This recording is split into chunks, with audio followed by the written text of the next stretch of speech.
¿Y si el mismo hijo al que criaste con las manos rotas fuera quien marcó el número para entregarte? Esa pregunta me taladra la cabeza desde la madrugada en que tocaron mi puerta y la luz roja y azul se reflejó en las ventanas de mi sala. Immigration, open the door. 39 años en Estados Unidos se comprimieron en un segundo. Me llamo Rogelio Méndez, tengo 67 y hoy me llevan. Antes de seguir te pido algo. Quédate hasta el final. Esta no es una historia de papeles, es una historia de sangre y traición. Y si valoras que contemos verdades que duelen, suscríbete y cuéntame desde qué ciudad me estás escuchando, porque lo que vas a oír puede estar pasando al lado de tu casa. Respiré hondo, pensé en mi esposa, en la foto de boda amarillenta, en la primera bicicleta que le compré a mi hijo con horas extra en la obra. Cuando la puerta se abrió, lo primero que vi no fue a la gente. Fue el mensaje en mi celular. Papá, perdóname, es lo mejor para todos. Sentí que el piso se inclinaba. A veces la deportación no empieza en la frontera, empieza en el corazón. Crucé a este país cuando todavía tenía cabello negro y la espalda entera. No vine a buscar oro, vine a buscar horas de trabajo. California me recibió con olor a cemento fresco y café barato. Dormía en un garaje con otros 4, un cocinero que soñaba con abrir su puesto de tacos, un jardinero que mandaba casi todo a Michoacán y 2 primos que juraban regresar en 2 años. Nadie volvió.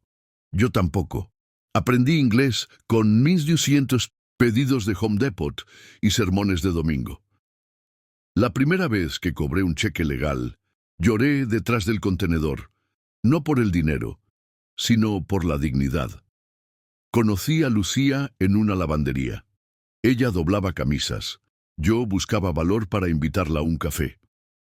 Nos casamos en una iglesia pequeña con flores prestadas. Nació Mateo y prometí que mi hijo jamás conocería la angustia de mirar a ambos lados antes de salir. Trepé andamios, cambié techos bajo sol de 40 grados, aprendí a soldar y a callar. Construimos una casita modesta y guardé cada recibo como si fueran trofeos. 39 años pasan rápido cuando los cuentas por quincenas.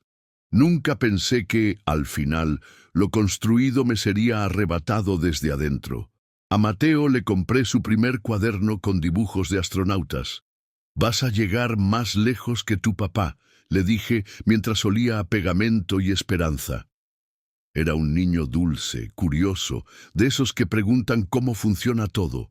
En la primaria me pedían hablar del oficio de papá. Yo iba orgulloso. Llevaba mi casco, mis guantes, contaba cómo se levanta una pared derecha. En secundaria empezó a avergonzarse. «No vengas hoy, pa. Tenemos una exposición más profesional». No lo culpé. El mundo le enseñaba que éxito era corbata, no callo. Lucía intentaba puente entre los dos, pero una enfermedad silenciosa se la llevó antes de que Mateo terminara la universidad. Ese día, frente a su ataúd, juramos cuidarnos siempre. Él entró a contabilidad, hizo prácticas, consiguió trabajo en 1909, una oficina con aire frío. Trajo a Verónica sonrisa blanca, mirada que mide. «Sería bueno poner la casa a mi nombre, por si te pasa algo», me dijo con voz de asesor. Firmé porque los padres firmamos con el corazón. Abrí una cuenta de ahorros conjunta para emergencias. No sabía que, para algunos, las emergencias se llaman ambición. La primera fisura apareció como aparecen todas, pequeña. Una tarde, al volver de la obra, encontré la sala ordenada, el mantel cambiado y un silencio que no conocía. «Pasó alguien de inmigración buscando a un Rogelio Méndez, igual a ti», dijo Verónica mirando su celular. «¿Qué dijiste?», pregunté. «Nada, que aquí no vivía». Me sonrió como quien hace un favor. Semanas después, Mateo empezó a llegar tarde, ojeroso, con el teléfono pegado a la mano. «Son cierres del mes, pa. Mucha presión». Yo le creí porque quería creerle. Un domingo me pidió mis papeles viejos para ver algo de tus taxes. Le di una caja llena de recibos, cartas del consulado, contratos de obra. Nunca los vi de regreso. En la iglesia la gente iba y venía. Yo seguía en mi banca, pidiéndole a Dios claridad. Una noche escuché sin querer una discusión en la cocina. «No podemos seguir pagando sus cosas», dijo Verónica. «Si lo regularizan, nos va a atar para siempre». Mateo no respondió. El agua de la tetera silbó, y yo entendí que el peligro no venía de un patrullero, venía de una mesa familiar. El día que tocaron a mi puerta, yo estaba preparando tamales para llevar a Mina, los vecinos. Era víspera del 4 de julio. Me gusta celebrar lo que he ayudado a construir. Inmigración, 3 golpes, 2 linternas, un papel. Tenemos una orden a nombre de Rogelio Méndez. Tragué saliva. Soy yo. El agente bajó la voz. Alguien confirmó su domicilio esta mañana. Yo sentí un zarpazo en el pecho. Cuando pedí guardar mi foto con Lucía y mi rosario, el agente asintió con humanidad cansada. En la patrulla, el celular vibró. «Mateo», contesté con manos que no eran mías. «Pa, escucha, esto te conviene. Van a revisar tu caso. Con un abogado, tal vez». «¿Fuiste tú?» Silencio. «¿Fuiste tú?» No hacía falta que respondiera. El segundo mensaje entró mientras pasábamos junto a la bandera. «Perdóname, es lo mejor para todos». No lloré. En mi pueblo me enseñaron que el llanto se guarda para la tierra. Miré por la ventana y pensé, la frontera más dura no es un muro, es la que se levanta cuando un hijo decide olvidar de dónde viene.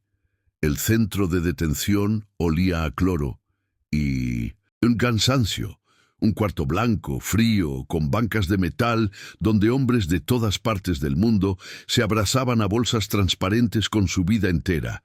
Un pasaporte vencido, fotos arrugadas, cartas en español, mixteco, quechua.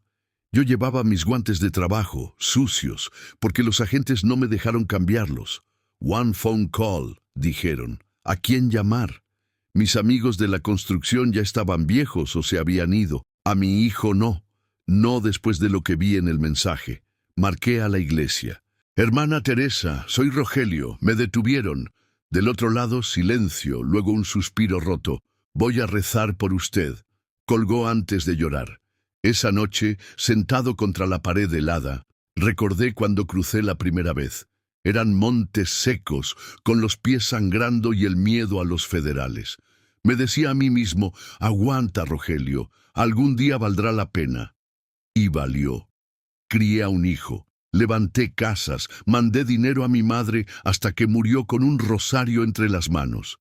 Pero ahora, todo se desmoronaba no por un agente, sino por una traición que llevaba mi propia sangre. La primera audiencia fue un teatro. Un juez con rostro de lunes, un traductor cansado y un fiscal que no me miró ni un segundo. «Mr. Méndez, entered without inspection, 1986. Sí, pero trabajé, pagué impuestos, crié familia, el abogado de oficio ni me tocó el hombro. Podría aplicar a cancelación de deportación, pero necesita apoyo familiar». Apoyo familiar. La palabra me golpeó como martillo. Si Mateo hubiera dicho que me necesitaba, si hubiera firmado una carta, quizás, pero lo único que firmó fue mi sentencia. Afuera, en la sala, lo vi a lo lejos. Estaba con Verónica. Traía camisa planchada, corbata de rayas. Me hizo un gesto con la mano, apenas, como si saludara a un vecino incómodo. Yo levanté la mía, temblando, y sentí que ese movimiento era un adiós. El juez fijó la próxima fecha. El oficial me empujó el hombro. Back to holding. Caminar esposado frente a mi hijo fue peor que cualquier muro, porque entendí que los barrotes más altos no están en la corte, sino en el silencio de quien debería gritar tu inocencia. En las noches del centro, los hombres hablan bajito. Historias de madres enfermas, hijos que no recuerdan su cara, esposas que se cansaron de esperar. Yo escuchaba en silencio, no quería contar la mía. ¿Cómo decir que fue mi propio hijo quien abrió la puerta? Me pedían rezar juntos, y lo hacía, aunque la voz se me quebraba. Me aferraba al recuerdo de Lucía. Ella siempre decía: Rogelio, si algún día caes, levántate con dignidad. Nadie te quita eso. Esa frase era mi cobija. Una madrugada, un salvadoreño me preguntó: ¿qué harás si te mandan de vuelta? Me quedé viendo el techo. No lo sabía. No tenía a nadie en México. La casa de mis padres era polvo. Mis hermanos, difuntos, mi vida entera estaba en Estados Unidos, en cada viga que soldé, en cada tornillo que ajusté, en cada techo que protegió familias. Y sin embargo, ahí estaba, reducido a un número en un expediente.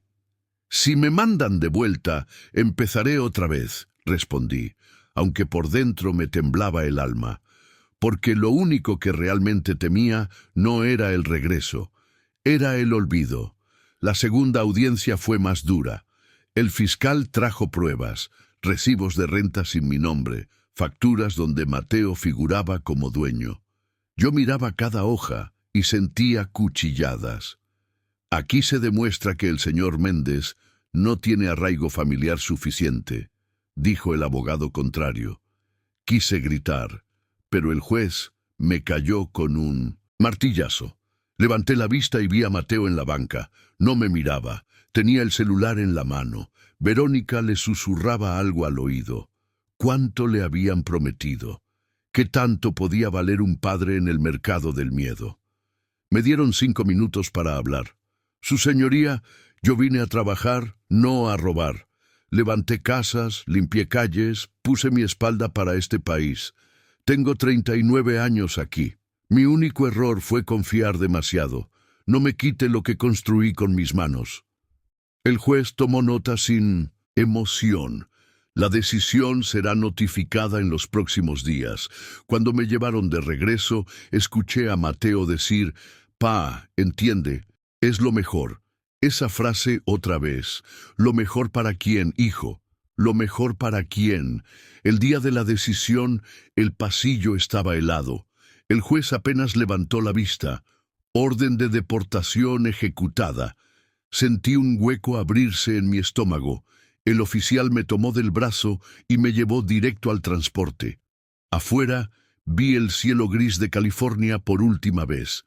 No era el sol. Lo que dolía era saber que todo lo que había sembrado se quedaba ahí. En el bus, un hondureño me ofreció un pedazo de pan. «Pa que no se vaya vacío», dijo. Lo acepté con un nudo en la garganta. Miré por la ventana y juré algo en silencio. Si vuelvo a pisar mi tierra, no me voy a rendir, porque la verdadera traición no se responde con odio, sino con memoria. Mientras el motor arrancaba, pensé en Lucía, en sus ojos que siempre brillaban aunque no hubiera nada en la mesa. Y supe que esa sería mi fuerza. Podrán sacarme de un país, pero no podrán arrancarme de mi propia historia, y esa historia, aunque dolorosa, apenas comenzaba. El vuelo de deportación salió de madrugada. Un avión gris, ventanas cubiertas, custodios armados caminando por el pasillo. Nos trataban como criminales, aunque la mayoría éramos albañiles, jardineros, cocineros. Nadie hablaba mucho. El aire olía a miedo y despedidas no dichas. Cerré los ojos y recordé mi primer vuelo, hace 39 años, en un avión destartalado rumbo a Tijuana, con el corazón lleno de sueños. Esta vez era distinto, iba vacío de todo, menos de rabia y tristeza. Al aterrizar en México, nos bajaron como ganado. Un oficial nos dio un sándwich frío y 200 pesos. «Buena suerte», murmuró sin mirarnos. Caminé hasta la sala de llegadas y vi familias esperando a otros deportados. A mí nadie me esperaba. Sentí un frío más duro que el del avión. Un hombre se me acercó. «¿Primera vez que lo deportan?» Asentí. «Aguante, compa. La vida sigue». Me alejé, cargando mi bolsita transparente, donde apenas cabía una foto de Lucía y un reloj viejo. Todo lo demás, mis casas construidas, mis décadas de sudor, se habían quedado allá, en manos de un hijo que ya no podía llamar mío. La primera noche en México fue en un albergue improvisado para deportados. Camas de hierro, colchones viejos, mosquitos zumbando. En la pared había grafitis. Volveré. Dios conmigo. Leí esas palabras como si fueran un espejo. Había jóvenes que hablaban de cruzar otra, vez en semanas. Yo los miraba con ternura. Tenía 64 años, el cuerpo cansado, los huesos que crujían cada mañana. Ya no era para túneles ni desiertos. Me senté junto a un viejo que lloraba bajito. Me quitaron todo, sollozaba. Lo abracé en silencio porque entendía ese dolor. Al cerrar los ojos, vi a Mateo de niño, corriendo hacia mí con un dibujo torcido en crayones. «Papá, eres mi héroe». ¿Dónde se había ido ese niño? ¿En qué momento cambió sus crayones por documentos de deportación? Dormí poco, soñando con las manos de Lucía acariciando mi frente. Al despertar, supe que no podía quedarme ahí, esperando la muerte en una cama oxidada. Tenía que levantarme, no por mí, sino por la memoria de quien fui y lo que aún podía dar, aunque me hubieran arrebatado casi todo. Decidí caminar por las calles de la frontera buscando algún rastro de hogar. Todo era distinto. Los anuncios en dólares, los bares llenos de hombres cansados, las casas improvisadas de lámina. Me senté en una banqueta y vi a un niño lustrando botas. Sus manos pequeñas brillaban con grasa negra. Me recordó a mí, a los 12, cuando trabajaba en los ranchos de Guanajuato para comprar cuadernos. El niño me miró y dijo, «¿Quiere que le limpie los zapatos?» Sonreí con tristeza. «No, hijo, ya están demasiado gastados». Me preguntó de dónde venía y le conté lo justo. «Lo siento», dijo serio, como un adulto. Esa empatía me dio fuerzas. Caminé hasta una iglesia donde una campana vieja marcaba las 6. Entré, me arrodillé y le hablé a Lucía. «Perdóname, amor, perdóname por no haber visto la traición venir, pero te prometo que no moriré aquí derrotado». Sentí que la voz de ella me respondía en el eco del templo. «Levántate, Rogelio. Tú no eres un derrotado, eres un sobreviviente». Y salí con una determinación que ni yo sabía que me quedaba. Los días siguientes fueron de hambre y recuerdos.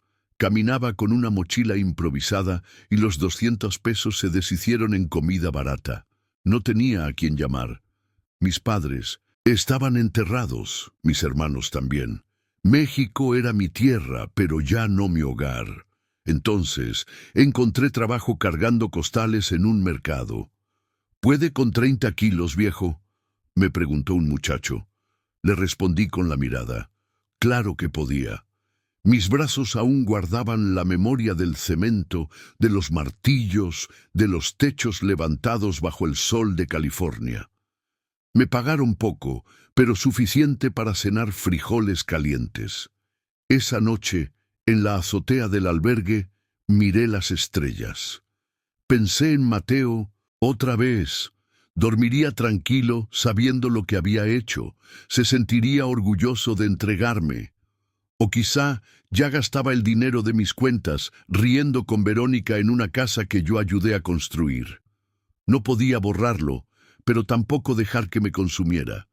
Tenía que convertir la traición en motor, aunque doliera. Porque si algo aprendí en 39 años en EQ, fue que el dolor, si lo aguantas, se convierte en fuerza. Una tarde, en el mercado, conocí a Joaquín, un joven deportado también. Tenía 22 años y unos ojos encendidos de rabia. Me sacaron por una pelea en la escuela. Allá tengo a mi mamá, pero no me dejaron despedirme. Su historia me atravesó. Caminamos juntos después del turno y me contó su sueño de volver, de estudiar, de no rendirse. Yo lo escuchaba y sentía que veía a mi propio hijo de joven, pero con una diferencia. Joaquín aún no había traicionado a nadie. Me ofreció compartir su cuarto rentado. No es mucho, don Rogelio, pero al menos no duerme en el suelo. Acepté. Esa noche, en un colchón delgado, comprendí algo. Me habían arrancado mi vida en Estados Unidos, sí, pero aún podía sembrar en México. No para mí, sino para otros que como Joaquín estaban perdidos, buscando norte en un país que los recibía con indiferencia. Tal vez mi historia no terminaba en derrota. Tal vez mi misión era otra, ser un faro para quienes aún tenían camino por delante. Y por primera vez desde la deportación, dormí con un poco de esperanza. Con Joaquín empecé a ver la vida distinta. En las mañanas íbamos juntos al mercado y en las tardes buscábamos otros oficios.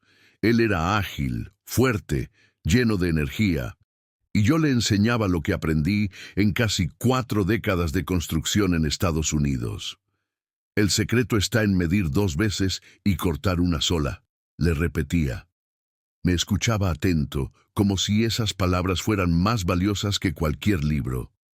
En sus ojos veía respeto, algo que ya no recordaba sentir de parte de mi propio hijo. Una noche, mientras cenábamos tortillas con sal, Joaquín me dijo: «Usted me recuerda a mi abuelo. Lo deportaron también y murió solo. No quiero que eso le pase a usted». Esa frase me sacudió el alma. Le puse una mano en el hombro y le dije: «No te preocupes, hijo. Mientras yo respire, ninguno de los dos morirá solo». Y ahí, entre paredes descascaradas y colchones delgados, entendí que la familia no siempre nace de la sangre. A veces la familia se encuentra en los lugares más inesperados, en medio del dolor compartido y la dignidad que se niega a rendirse. Una semana después, un sacerdote del barrio nos ofreció trabajo reparando el techo de la parroquia. Joaquín y yo aceptamos. Subimos a la azotea con martillos, clavos y tablas, y bajo el sol ardiente pasamos horas trabajando. Cada golpe del martillo era como un recordatorio de que aún estaba vivo, aún servía, aún podía construir. Al terminar, el padre nos dio de comer sopa caliente y arroz. «Dios los bendiga, hijos», nos dijo con una sonrisa sincera. Esa noche, recostado en el catre, sentí algo que hacía tiempo no sentía: gratitud. No era un trabajo grande ni un pago alto, pero era una oportunidad de redignificar mis manos. Mientras tanto, en mi mente seguía la pregunta inevitable: ¿qué hacía Mateo con todo lo que me arrebató? ¿Estaría cuidando de mi nieta o despilfarrando el dinero que yo guardé con tanto sacrificio? El recuerdo me dolía, pero el cansancio del día me arrulló. Cerré los ojos sabiendo que al menos esa jornada no había sido en vano. Había vuelto a ser herrero de mi propio destino, aunque fuera con tablas viejas y clavos oxidados. El barrio donde vivíamos estaba lleno de deportados como nosotros, hombres con acento mezclado, mujeres que hablaban de sus hijos en California como si fueran un sueño lejano. Cada tarde nos reuníamos en la plaza, contándonos historias que se parecían demasiado entre sí. Traiciones, abandonos, promesas rotas. Ahí entendí que yo no era un caso aislado. Éramos cientos, miles, arrancados de una vida que habíamos construido con las manos. Y en medio de esas voces empecé a contar la mía. Joaquín me empujaba. «Cuénteles, don Rogelio, su historia vale». Al principio dudé, pero cuando vi los ojos atentos de hombres jóvenes, me animé. Hablé de mis 39 años en EU, de mi esposa, de los sacrificios, de la traición final. Algunos lloraron, otros apretaron los dientes. Uno me dijo: «Su hijo no merece ni su apellido, pero usted merece que el mundo sepa lo que pasó». Esa noche regresé al cuarto con el corazón extraño, dolido y orgulloso a la vez. Mi voz, que tanto había callado, empezaba a sanar. Descubrí que narrar mi dolor era también reconstruir mi dignidad. Con el tiempo, mi historia empezó a correr de boca en boca en el barrio. Los jóvenes me buscaban para pedirme consejos. ¿Cómo aguantó tanto tiempo lejos de México? ¿Cómo se sobrevive al abandono? Yo no tenía respuestas fáciles, pero les hablaba desde el corazón. Uno sobrevive porque no hay de otra, y se sigue porque alguien más nos necesita, aunque no lo sepamos todavía. Joaquín sonreía cada vez que me escuchaba. Don Rogelio, usted debería escribir un libro. Reí. Apenas sé escribir mi nombre sin faltas. Pero él insistía. Entonces cuéntelo en voz alta. Yo lo grabo. Esa idea me dejó pensando. Quizá mi historia no debía morir conmigo. Quizá era hora de dejar un testimonio, no para Mateo, no para vengarme, sino para quienes vinieran después. Porque si algo aprendí en ese infierno de deportación, es que el silencio mata más que la distancia. Esa noche recé, no pidiendo volver a Epú, sino pidiendo valor para contarme, para desnudar mi alma sin miedo. Y sentí, por primera vez, que Lucía me sonreía desde algún lugar, diciéndome, «Hazlo, Rogelio, habla». Un domingo por la tarde, Joaquín llegó con un celular viejo que alguien le regaló. «Grabe su historia, don Rogelio, no la deje en el aire». Nos sentamos en la azotea, con el viento golpeando las láminas y el cielo naranja de atardecer. Empecé a hablar. Al principio, con la voz temblorosa, luego con firmeza, conté todo. Cómo crucé la frontera, cómo construí casas, cómo enterré a mi esposa, cómo levanté a mi hijo, cómo él mismo me entregó a los agentes de inmigración. Mientras hablaba, Joaquín grababa en silencio, con los ojos brillantes. Cuando terminé, me abrazó. Su historia no se puede quedar aquí. Voy a compartirla. Alguien tiene que escucharla. Sentí miedo. ¿Y si Mateo la veía? ¿Y si se burlaba? Pero luego recordé algo. Ya no tenía nada que perder. Lo que se habían llevado de mí era todo lo material. Pero mi voz, mi verdad, esa aún era mía, y si el mundo quería escucharla, que así fuera. Esa noche, por primera vez en meses, dormí tranquilo, con la certeza de que mi historia acababa de empezar a vivir. A los pocos días, Joaquín subió mi grabación a una página comunitaria de Facebook. No esperaba nada, pero en menos de 24 horas había cientos de comentarios. Gente de México, de Texas, de California escribía, «Ese podría ser mi padre». Me hizo llorar su historia. No está solo. Yo no entendía bien cómo funcionaba eso de las redes, pero Joaquín me leía cada mensaje en voz alta, y en cada palabra sentía como si alguien me devolviera pedacitos de la dignidad que Mateo me arrancó. Entre los comentarios había también quienes me pedían consejos, quienes me decían que habían pasado lo mismo. Esa noche me sentí acompañado, como si de pronto el mundo entero se hubiera sentado a escucharme. Lloré, pero no de tristeza, sino de alivio, porque aunque me deportaron, aunque mi hijo me traicionó, aún quedaba gente que creía en la justicia de los padres que lo dieron todo. Y comprendí algo poderoso. Mi voz no solo era mía, era la voz de miles que nunca pudieron hablar. El eco de mi historia llegó más lejos de lo que imaginé. Una periodista de un medio local vino a entrevistarme. Trajo su libreta, su grabadora y un respeto que no veía en mucho tiempo. «Don Rogelio, queremos publicar su historia. Es importante que la gente sepa lo que está pasando. Con los deportados». Dudé, pero Joaquín me apretó el hombro y me susurró, «Es su oportunidad». Acepté. Me senté frente a ella y le conté todo con calma, con la verdad que dolía. Una semana después, mi cara estaba en la portada de un periódico. Trabajó 39 años en EEU y lo deportaron, su propio hijo lo entregó. Cuando vi ese titular, sentí un nudo en el estómago. Era duro, cruel, pero real. La gente en el barrio empezó a verme distinto, no con lástima, sino con admiración. Algunos jóvenes se acercaban solo para darme la mano, y por primera vez entendí que mi dolor había dejado de ser solo mío. Ahora era una denuncia, un espejo para todos. Con la publicación vinieron también amenazas silenciosas. Una tarde recibí un mensaje de un número desconocido. Cállate o te arrepentirás. Se me heló la sangre. ¿Sería Mateo? ¿Serían conocidos de él?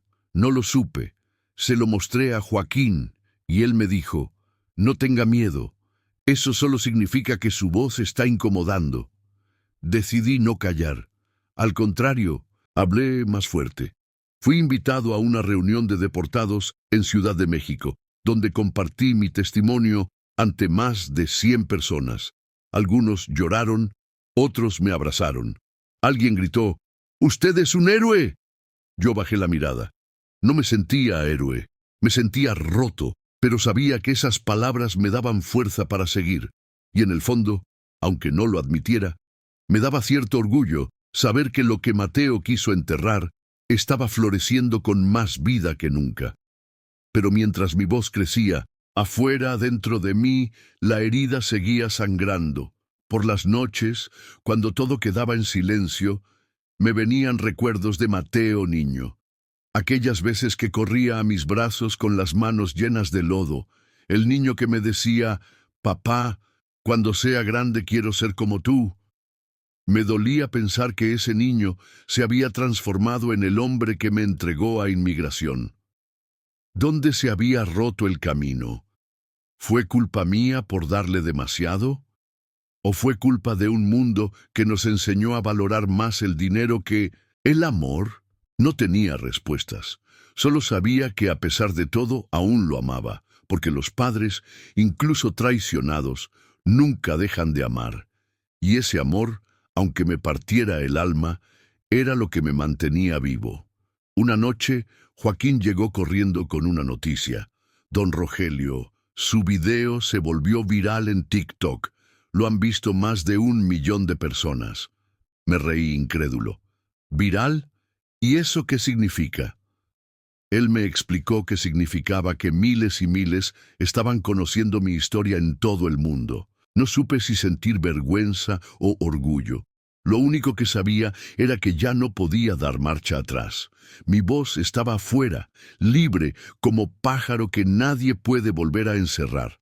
Esa madrugada me quedé despierto pensando en Lucía, en cómo me diría, «¿Viste, Rogelio? Tu dolor se volvió semilla». Y sonreí entre lágrimas, sabiendo que aunque mi hijo me había traicionado, había encontrado un nuevo propósito. Ya no se trataba solo de mí, sino de todos los que alguna vez fueron invisibles. Con el paso de los días, empecé a recibir cartas. Algunas llegaban de California, otras de Texas, incluso una de Chicago. Personas que yo nunca había visto me escribían, «Don Rogelio, mi padre también fue deportado. Mi madre trabajó 20 años y la regresaron sin nada». Cada sobre era un pedazo de compañía que me llegaba desde lejos. Las guardaba todas en una caja de zapatos vieja que Joaquín me dio. Cada vez que me sentía derrotado, abría la caja y releía esas palabras. Era como escuchar un coro de voces diciendo, «No estás solo». Y aunque mi hijo me había traicionado, esas cartas me recordaban que aún había humanidad en el mundo, que todavía existía gente que entendía lo que significa perderlo todo y aún así levantarse. Una tarde, Joaquín me llevó a una iglesia donde se reunían migrantes deportados. Había más de 30 hombres y mujeres con historias parecidas. Algunos habían dejado hijos en EEUU. Otros habían sido arrestados injustamente. Cada uno cargaba su propio dolor. Me dieron la palabra y yo conté lo mío. Al terminar, hubo un silencio profundo, y entonces una mujer se levantó, me abrazó y dijo, «Gracias por decir lo que muchos callamos». Lloramos juntos. Ese día comprendí que mi historia no era un final, era un comienzo.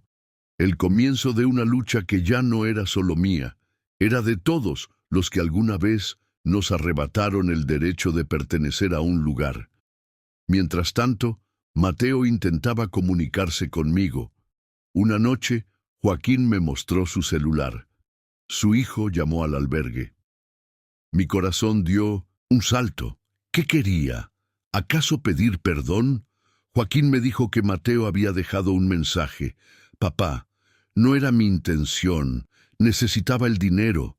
Lo siento. Escuchar esas palabras fue como un cuchillo. Parte de mí quería creerle. Otra parte sabía que era tarde. ¿Perdón? ¿Después de entregarme? Me quedé en silencio. Esa noche no dormí. Recordé la voz de Lucía diciéndome: el perdón no se da por ellos, Rogelio, se da por ti. Y me pregunté si algún día tendría la fuerza para perdonarlo de verdad. Los días en el albergue se volvieron más soportables. Empecé a dar talleres de herrería básica a los jóvenes. Les enseñaba a soldar, a cortar láminas, a usar herramientas. Ellos me escuchaban atentos, como si cada palabra tuviera valor.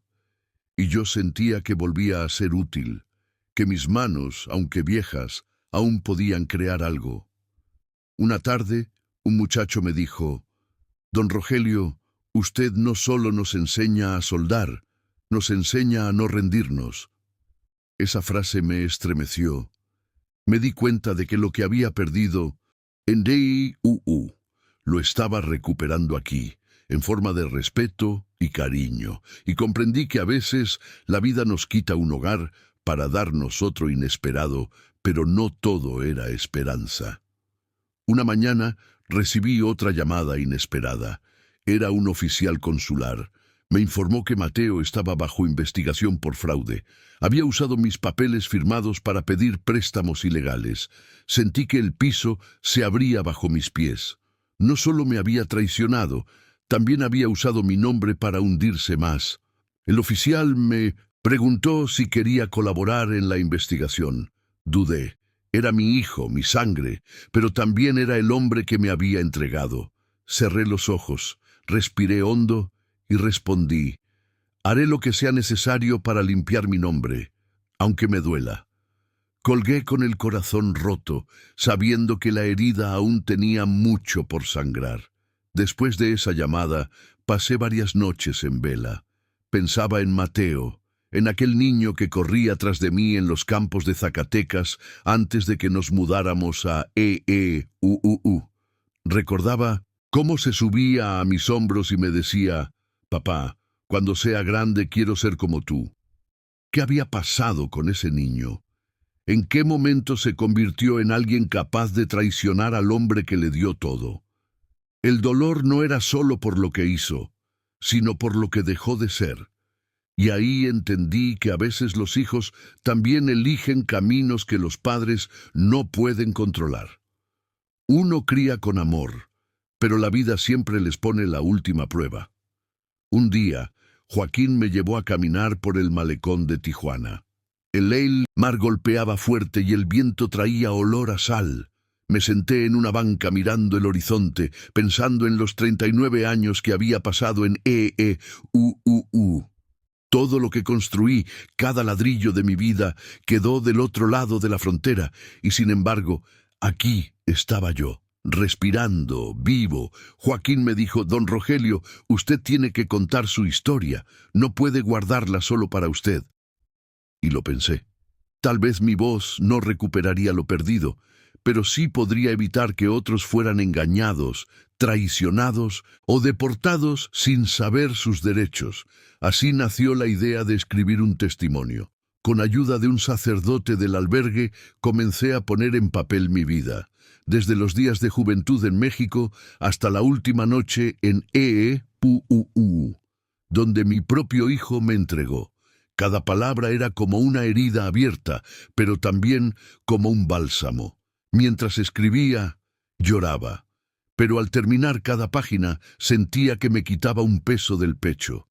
Y descubrí que la memoria es también una forma de justicia, porque, aunque me arrebataron mi hogar, mi voz seguía intacta, y con esa voz podía construir algo más grande que un taller, un legado. El testimonio pronto comenzó a circular entre los migrantes del albergue. Algunos lloraban al leerlo, otros me abrazaban. Una mujer que había sido deportada después de 20 años me dijo: «Don Rogelio, usted escribió lo que yo siento, pero nunca pude decir». Y ahí confirmé que mi dolor no era en vano. Se había convertido en espejo para otros, y ese espejo los ayudaba a reconocerse, a no sentirse invisibles, porque el verdadero infierno de los deportados no es perder un país, es creer que ya no existen. Y yo quería recordarles que aún existían, que aún éramos personas, no números. Mientras tanto, las noticias sobre Mateo empeoraban. El investigador privado contratado por el consulado me mostró pruebas de que había malgastado casi todo lo que yo había trabajado. Apuestas, fiestas, viajes. Era como si hubiera querido borrar con dinero todo lo que alguna vez fue digno en su vida. Sentí rabia, pero también tristeza, y me pregunté, ¿acaso fui yo quien falló como padre? ¿O fue Mateo quien eligió perderse? Esa duda me perseguía como un fantasma. Pero luego recordaba a Joaquín y a los jóvenes que me escuchaban en el albergue, y me decía a mí mismo: «No, Rogelio, no fallaste, porque tu amor sembrado está dando frutos, aunque no sea en tu propio hijo». Con el tiempo comprendí que la traición de Mateo no debía ser mi condena eterna. La vida me había quitado un hijo en confianza, pero me había regalado otros en espíritu. Los jóvenes del albergue venían a mí no solo por consejos de herrería, sino por palabras de vida. Una tarde, uno de ellos me dijo: «Don Rogelio, usted es como el padre que nunca tuve». Esa frase me atravesó el corazón, me hizo llorar, pero también me dio fuerza, porque en esos muchachos veía reflejada la esperanza que había perdido. Tal vez no podía cambiar lo que Mateo hizo, pero sí podía dejar huella en otros que aún querían aprender del ejemplo. El consulado organizó una reunión con varios deportados para analizar posibles demandas colectivas. Yo asistí, aunque con dudas. Allí escuché historias desgarradoras. Un hombre que no pudo despedirse de su madre moribunda. Una mujer separada de sus 3 hijos pequeños. Un joven que fue deportado aún siendo ciudadano. Cada voz era un golpe en el pecho. Cuando me tocó hablar, conté lo mío con calma, y todos me escucharon atentos. Algunos aplaudieron al final. No porque mi historia fuera mejor, sino porque representaba lo que muchos callaban: la traición, que no siempre viene de un gobierno, sino de la propia sangre. Esa noche, al regresar al albergue, me quedé mirando el cielo. Las estrellas parecían más cercanas en Tijuana. Pensé en Carmen, mi esposa, y en cómo ella siempre me decía: «Rogelio, nunca dejes que te roben la dignidad». Sonreí con lágrimas en los ojos, porque aunque me habían quitado casi todo, mi dignidad seguía viva. Y esa era mi mayor victoria. Tal vez no recuperaría mi casa ni mis papeles, pero aún podía levantar la frente y decir: «Soy Rogelio, hijo de esta tierra, trabajador honrado, hombre traicionado pero no vencido». Esa frase se convirtió en mi oración de cada noche. Una mañana recibí una visita inesperada. Era Sofía, mi nieta, la hija de Mateo. Apenas tendría 12 años, pero ya mostraba la madurez de alguien que había visto demasiado. Me abrazó fuerte, sin pedirme permiso, y me dijo: «Abuelito, yo sí quiero verte, no soy como mi papá». Compartíamos lo poco que teníamos, y cada momento con ella era un recordatorio de que no todo estaba roto. A veces los hijos fallan, pero los nietos llegan como bendiciones inesperadas. Sofía me escuchaba con atención, incluso cuando yo repetía las mismas historias, y una tarde me dijo: «Abuelito, cuando crezca quiero ayudar a los que sufren como tú». Esas palabras fueron mi medicina. Supe que mi legado ya no estaba perdido. Con cada visita de Sofía, mi corazón sanaba un poco más. Ella traía dibujos, flores silvestres o simplemente su sonrisa. No necesitaba grandes regalos, su presencia era suficiente. Una tarde, mientras comíamos juntos un pan dulce, me preguntó: «Abuelito, ¿por qué mi papá no viene contigo?». Me quedé en silencio unos segundos, buscando las palabras adecuadas. No podía llenarla de rencor, pero tampoco podía mentirle. Le dije: «Tu papá tomó decisiones equivocadas, hija. Pero eso no tiene nada que ver contigo. Tú eres lo mejor que me ha pasado en la vida». Sofía me abrazó con fuerza. En ese momento entendí que no había perdido todo, que el amor podía renacer en la siguiente generación. El albergue también empezó a notar el cambio en mí. Los otros ancianos decían que parecía más alegre, más fuerte. Uno de ellos me comentó: «Rogelio, tu nieta es tu medicina». Y era verdad, ella traía vida al lugar, contagiaba a todos con sus risas. Los demás residentes la esperaban con ansias, como si fuera la nieta de todos. En un lugar donde la soledad pesaba como cadenas, Sofía era un rayo de sol que iluminaba cada rincón. Yo veía cómo acariciaba las manos de doña Teresa o cómo escuchaba los cuentos de don Manuel. Y pensaba: este es el legado que Mateo no quiso, pero que Sofía sí eligió. Sin embargo, Mateo no tardó en enterarse. Un día apareció en el albergue con el ceño fruncido. Me acusó de llenarle la cabeza a su hija con tonterías. Yo lo miré a los ojos y por primera vez no sentí miedo ni tristeza, solo compasión. Le respondí: «Lo único que hago es darle amor, algo que tú olvidaste dar». Mateo apretó los puños, pero Sofía se interpuso. «Papá, no hables así de mi abuelito. Él me enseña más que tú». Sus palabras lo dejaron helado. Se dio media vuelta y se fue sin decir más. Esa escena me mostró que la verdad siempre encuentra su camino, aunque intentes enterrarla. Después de aquel enfrentamiento, Sofía se volvió aún más cercana a mí. Venía con más frecuencia y hasta se quedaba a dormir en el albergue algunas noches, con permiso de su madre. Me pedía que le contara historias de mi juventud, de cómo crucé la frontera, de cómo luché por mi familia. Yo le narraba todo con detalles, pero también con lecciones. Nunca olvides tus raíces, Sofía. Nunca traiciones a quienes te aman. Ella asentía con los ojos brillantes, como si grabara cada palabra en su corazón. Yo sabía que esas enseñanzas serían el verdadero tesoro que algún día llevaría consigo. Un día, mientras caminábamos juntos por el patio del albergue, Sofía me tomó de la mano y dijo algo que jamás olvidaré: «Abuelito, cuando yo crezca quiero ser abogada, quiero ayudar a gente como tú, que fue tratada injustamente». Sentí que el alma se me iluminaba. Ese sueño suyo me dio una nueva razón para seguir luchando. Le prometí que estaría a su lado en cada paso, que aunque la vida me hubiera quitado mucho, todavía podía darle a ella un futuro distinto. En ese instante entendí que, a pesar del dolor, Dios me había regalado una nueva misión: guiar a Sofía para que nunca repitiera los errores de su padre.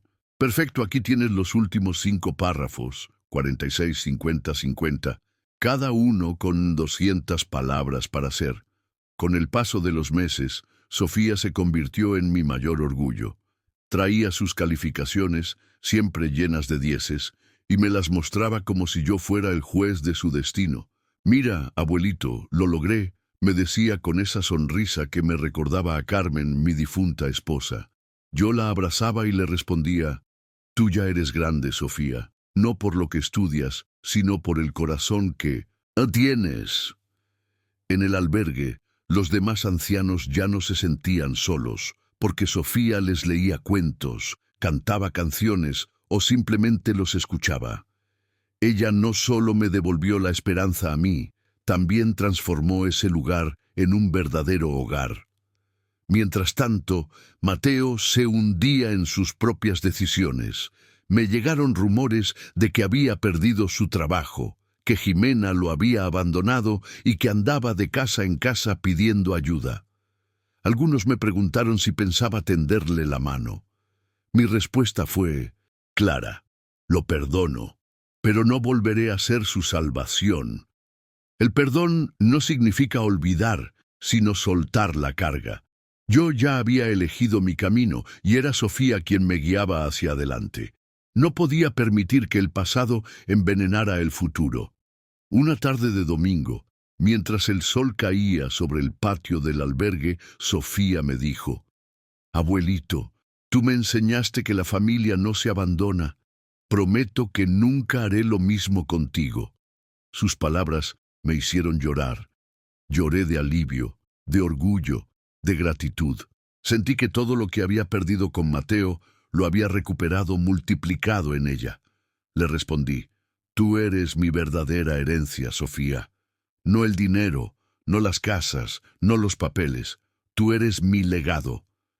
Y en ese momento entendí que aunque me habían deportado, aunque me habían traicionado, yo había ganado la batalla más importante: no perder mi dignidad.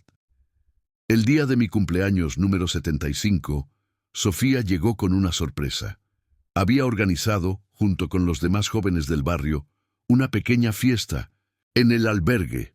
Había globos, música de mariachi y hasta un pastel con mi nombre. Cuando lo vi, mis ojos se nublaron de lágrimas. «Todo esto es por ti, abuelito, porque nunca dejaste de luchar, ni siquiera cuando todo parecía perdido», me dijo.